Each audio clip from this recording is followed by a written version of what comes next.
ಒತ್ತುತ್ತೇನೆ. ಸಚಿವರು. ಸನ್ಮಾನ್ಯ ಸಭಾಪತಿಗಳೇ, ಮಾನ್ಯ ಉಪಮುಖ್ಯಮಂತ್ರಿಗಳನ್ನು ಒತ್ತಡ ಒದಗಿಸಲಾಗುವುದು. ಹನುಮಂತಪ್ಪ ಗುರುಪ್ಪ ನಿರಾಣಿ.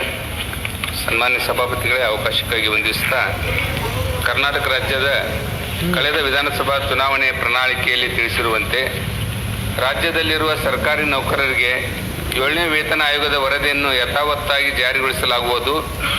ಹೊಸ ಪಿಂಚಣಿ ಯೋಜನೆಯನ್ನು ರದ್ದುಪಡಿಸಿ ಹಳೆ ಪಿಂಚಣಿ ಯೋಜನೆಯನ್ನು ಜಾರಿಗೆ ತರುವ ಬಗ್ಗೆ ಹಾಗೂ ಕರ್ನಾಟಕ ಆರೋಗ್ಯ ಸಂಜೀವಿನಿ ಯೋಜನೆಯನ್ನು ಸರ್ಕಾರಿ ನೌಕರರಿಗೆ ಜಾರಿಗೊಳಿಸುವ ಬಗ್ಗೆ ಭರವಸೆಯನ್ನು ನೀಡಲಾಗಿತ್ತು.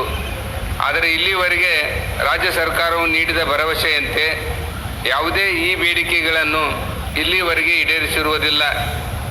ಇದು ನೋವಿನ ಸಂಗತಿಯಾಗಿದೆ.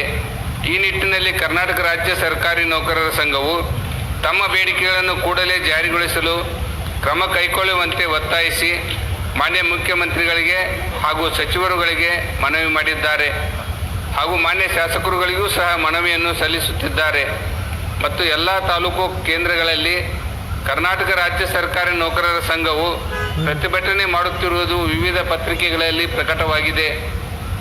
ಮತ್ತು ಇತ್ತೀಚೆಗೆ ವಿಧಾನಸೌಧದ ಗಾಂಧಿ ಪ್ರತಿಮೆ ಮುಂದೆಯೂ ಸಹ ಪ್ರತಿಭಟನೆಯನ್ನು ಕೈಗೊಂಡಿದ್ದಾರೆ.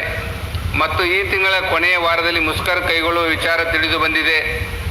ರಾಜ್ಯ ಸರ್ಕಾರಿ ನೌಕರರ ಸಂಘದ ಬೇಡಿಕೆ ಹಿನ್ನೆಲೆಯಲ್ಲಿ ಈ ಹಿಂದಿನ ಸರ್ಕಾರವು ದಿನಾಂಕ 19/11/2022 ನಿವೃತ್ತ ಮುಖ್ಯ ಕಾರ್ಯದರ್ಶಿಗಳಾದ ಶ್ರೀ ಸುಧಾಕರ ರಾವ್ ಇವರ ಅಧ್ಯಕ್ಷತೆಯಲ್ಲಿ ರಾಜ್ಯ 7ನೇ ವೇತನ ಆಯೋಗವನ್ನು ರಚಿಸಿ 6 ತಿಂಗಳ ಒಳಗೆ ಸರ್ಕಾರಕ್ಕೆ ವರದಿ ಸಲ್ಲಿಸುವಂತೆ ಆದೇಶಿಸಿತ್ತು.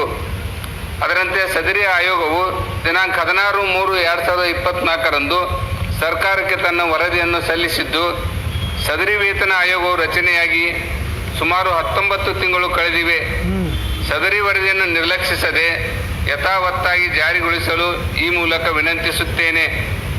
ಹಾಗೂ ರಾಜ್ಯದಲ್ಲಿ ಸುಮಾರು 2,60,000 ಹುದ್ದೆಗಳು ಖಾಲಿ ಇದ್ದರೂ ಸಹ ಸರ್ಕಾರವು ಜನಸಾಮಾನ್ಯರ ಕಲ್ಯಾಣ ಹಾಗೂ ರಾಜ್ಯದ ಅಭಿವೃದ್ಧಿಗಾಗಿ ಸರ್ಕಾರ ಜಾರಿಗೊಳಿಸುವ ಯೋಜನೆಗಳನ್ನು ಶ್ರೀಸಾಮಾನ್ಯರಿಗೆ ತಲುಪಿಸುವ ಕಾರ್ಯದ ಜೊತೆಗೆ ರಾಜ್ಯದ ಅಭಿವೃದ್ಧಿ ಸೂಚ್ಯಂಕದ ಬೆಳವಣಿಗೆಯಲ್ಲಿ ಸಂಗ್ರಹದಲ್ಲಿ ಇಡೀ ದೇಶಕ್ಕೆ ಮಾದರಿಯಾಗಲು ಸರ್ಕಾರಿ ನೌಕರರ ಪಾತ್ರ ಬಹುಮುಖ್ಯವಾಗಿದೆ.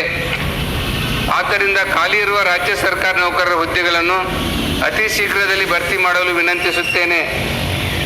ಸದರಿ ಈ ಬೇಡಿಕೆಗಳು ನಮ್ಮ ರಾಜ್ಯದ ಸರ್ಕಾರಿ ನೌಕರರ ಹಿತಾಸಕ್ತಿ ವಿಷಯವಾಗಿರುವುದರಿಂದ ಸರ್ಕಾರವು ತಮ್ಮ ಪ್ರಣಾಳಿಕೆಯಲ್ಲಿ ತಿಳಿಸಿರುವಂತೆ ಈ ಕೂಡಲೇ 7ನೇ ವೇತನ ಆಯೋಗದ ವರದಿಯನ್ನು ಯಥಾವತ್ತಾಗಿ ಜಾರಿಗೊಳಿಸಬೇಕೆಂದು ಹಾಗೂ ಸರ್ಕಾರಿ ನೌಕರರ ನ್ಯಾಯಬದ್ಧವಾದ ಬೇಡಿಕೆಗಳನ್ನು ಈ ಕೂಡಲೇ ಜಾರಿಗೊಳಿಸಿ ಕರ್ನಾಟಕ ರಾಜ್ಯ ಸರ್ಕಾರಿ ನೌಕರರಿಗೆ ನ್ಯಾಯ ಒದಗಿಸಬೇಕೆಂದು ತಮ್ಮ ಮೂಲಕ ಸರ್ಕಾರವನ್ನು ಒತ್ತಾಯಿಸುತ್ತೇನೆ. ವಂದನೆಗಳು. ಸನ್ಮಾನ್ಯ ಸಭಾಪತಿಗಳೇ, ಸನ್ಮಾನ್ಯ ಮುಖ್ಯಮಂತ್ರಿಗಳಿಂದ ಉತ್ತರ ಒದಗಿಸಲಾಗುವುದು. CN ಮಂಜೇಗೌಡ.